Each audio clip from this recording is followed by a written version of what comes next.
What's up everybody and welcome back to the channel. Now today we'll be talking about if you should buy the DJI Mavic 2 Pro in 2020. But first, let's watch this video.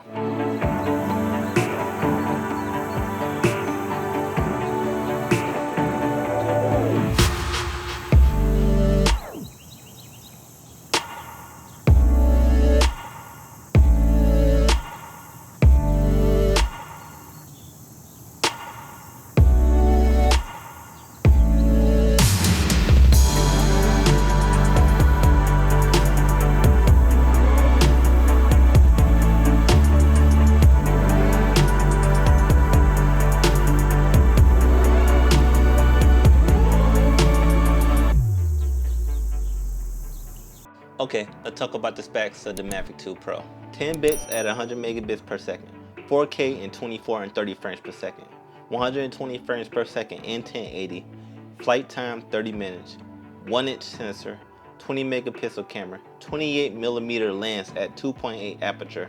Now the cost of the drone is $1,500 brand new, but you could buy it used at $1,350.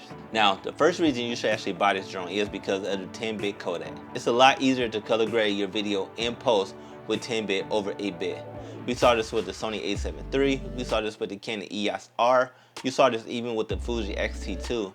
That with the 8-bit codec, you really didn't have a lot of room to actually color grade, because if you did, it would start to fall apart. But since this drone actually have a 10-bit codec, you can get amazing images out of this drone and you won't have to worry about your color grade falling apart. That 10-bit codec alone pretty much justifies the price of getting this drone for me. Now the second reason you should buy this drone is because of the C-Log. Now that video you saw, I shot that whole thing in C-Log.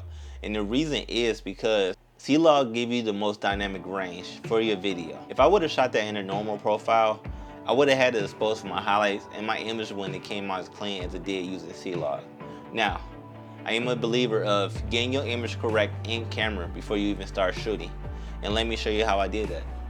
Now, let's talk about the ND filter I use. Now, I use the Polar Pro ND64. Now, normally when you buy a pack of Polar Pro ND filters, most of the time that's good enough. But using your drone in a professional setting, you may not have direct control over the time of day that you shoot. So you always want to be prepared for that. And I actually bought the ND32 and the ND64 for moments like that. Now that video you saw, I was using the ND64, and because I was using this filter, I was able to preserve my dynamic range, I was able to shoot at an f3, and I was able to keep my shutter speed. This is why my image still looked amazing while shooting in very harsh conditions.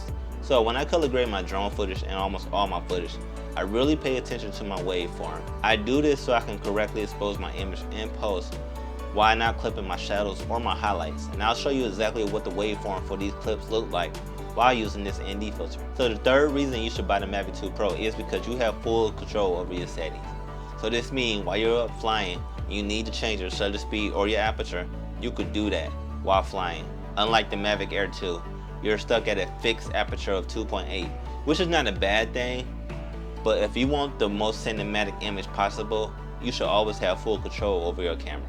So the fourth reason for me why you should buy the Mavic 2 Pro is because of harsh conditions, and I just talked about this. Because you have 10-bit color and C-Log, you're able to shoot in harsh conditions and preserve your dynamic range, as long as you're using ND filters and you're getting the correct image straight out of camera before you even start recording. But because of these factors, you're able to actually preserve your highlights and your shadow information much more than you would if you were shooting in an 8-bit codec, which the Mavic Air 2 only shoots in. Now the Mavic Air 2 does shoot in the H.265 codec, but as far as I know, it's not 10-bit. I thought it was earlier in my first review of it, but it's not. But either way, you still get an amazing image out of that drone, so don't think you can't. So buying one of these two drones, you do have a few options to weigh. If you're looking to get the best cinematic image possible, go with the Mavic Air 2, because with this drone you can shoot D-Log and it will give you the best high dynamic range, which actually lets you control your colors a lot more in post. But if you're looking to create content where you don't have to do a lot of color grading but you still have a great image, go with the Mavic Air 2. And if you're more of a photographer, the Mavic Air 2 will suit your purposes a lot better. So pretty much you'll be deciding if you want to spend $800 on the drone or $1,500 on the drone, because each one of these have a different purpose. And that's not including all the accessories you need to buy as well, like more batteries and ND filters. Now, I hope you guys enjoyed this video. Now for me personally, I do use my drone in a professional setting, I do real estate videos, and for me, the Mavic Air 2 is the best drone possible because I don't know what time of day I'll be shooting, and with C-Log, I can still get a great image as long as I'm following all the other rules to video. So if you're a hobbyist and you still want to use your drone in a professional setting, then go with the Mavic Air 2 because the Mavic Air 2 also shoots 4K 60. Which means you can shoot in 60 frames per second and slow that footage down to 24 frames per second in post, which does come in handy. But before you guys go, what I want you to do is smash that like button, subscribe to the channel, hit the notification bell so you can be notified when I upload new content. Hope you have a good day. Peace.